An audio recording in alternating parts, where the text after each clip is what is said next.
Hello, everyone. Carlos Flores, back on basics. So, let's talk about connections. Let's talk about connecting with families. Remember, this is the holidays, ladies and gentlemen. Families, we have families all over the world now, but we have social media, we have the telephone, we have apps like WhatsApp that you can call for free across the world. Remember, family knows you. Family knows how to support you. Family knows how to connect with you when you need it.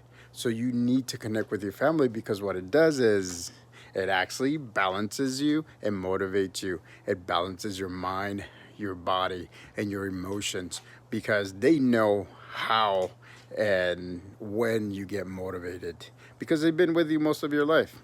Back on basics.